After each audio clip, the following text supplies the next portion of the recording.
Здравствуйте, дорогие садоводы, цветоводы, гости, подписчики моего канала. В этом видео я вам хочу показать один очень интересный сорт тюльпанов. Вот такие вот красивые тюльпанчики. Сорт называется Fire Wings или огненные крылья. Ну, действительно, бутон похож на огненные крылья. Очень декоративный сорт.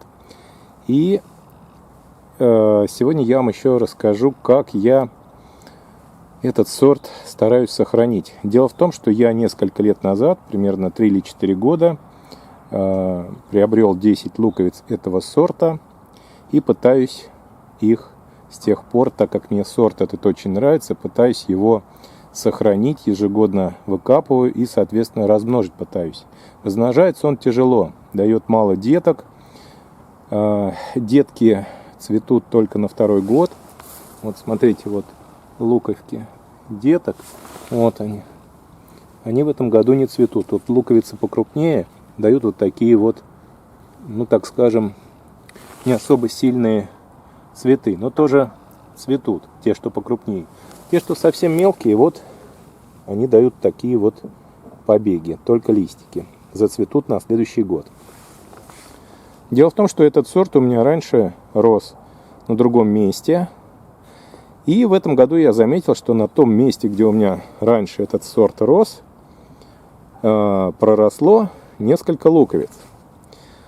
И так как они хорошо растут и развиваются, я их не стал выкапывать в период цветения, чтобы не помешать росту и развитию луковиц. Но мне их надо как-то пометить, чтобы в середине июня, где-то примерно через месяц, выкопать их и присоединить к вот этим вот луковицам, которые я выкопаю здесь. То есть, чтобы не потерять сорт, мне их надо как-то пометить. Что же я придумал, чтобы пометить тюльпаны, чтобы их выкопать и не перепутать? Вот именно вот этот сорт. Сейчас я вам покажу. Вот это место, где у меня росли в прошлом году этот сорт тюльпанов. Получается, что я пропустил 3 луковицы. Еще сейчас вам покажу место, где я их выращивал в позапрошлом году.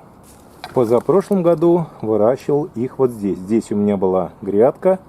В этом году земля у меня здесь отдыхает. Вот растут дуванчики. Но вот здесь у меня 2 тюльпана вышло. И вот здесь. Это все одна грядка. Вот смотрите, хорошие, красивые, сильные тюльпаны. Здесь они немножко позже цветут, так как здесь более затененное место. И вот рядышком тоже на стадии бутонизации, только даже не раскрылись еще. Здесь еще больше тени. Всем хорошо известно, кто выращивает тюльпаны, что они в более тенистых и прохладных местах зацветают на неделю, а то и на 10 дней позже, чем те тюльпаны, которые растут на солнечных местах одного сорта.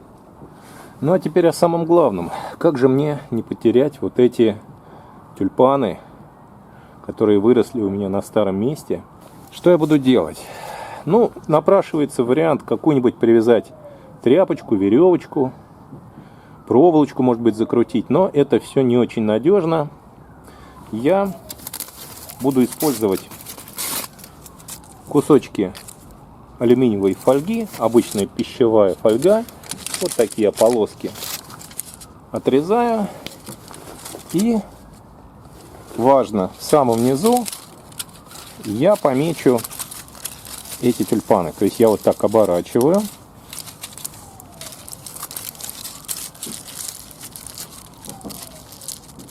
Слегка обжимаю, так, чтобы не пережать стебель, естественно. И вот у меня остается эта, так скажем, метка или бирка. Также я сейчас сделаю и на остальных тюльпанах.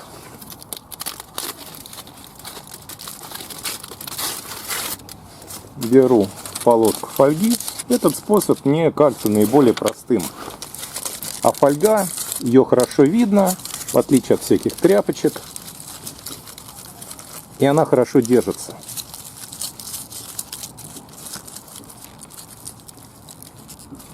Вот смотрите.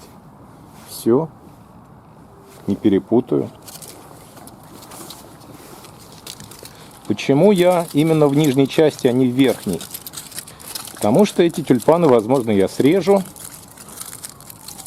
А когда срезают тюльпаны, еще вам дам один сейчас совет для тех, кто только начинает этим заниматься. Когда срезают тюльпан, обязательно оставляют один лист внизу, а желательно даже два листа. Вот я бы вот так вот срезал бы, если бы собрался поставить этот тюльпан в букет. Листья нужны для того, чтобы луковица, которая в земле у нас находится, имела возможность вызреть хорошо и развиться в крупную, такую хорошую луковицу, хорошего размера, чтобы в следующем году зацвести. Если срезать тюльпан под самый корешок, в уровень земли, то луковица не получит питания, так как у нее не будет листьев. Вот таким образом я помечаю тюльпаны. Такой придумал я способ. Надеюсь, что вам он тоже пригодится, если вы захотите какой-то сорт тюльпан, так скажем, размножить, собрать воедино. Всем большое спасибо за просмотр. Подписывайтесь на канал. Если остались вопросы, задавайте их в комментариях. И не забудьте поставить лайк под видео, если оно вам понравилось.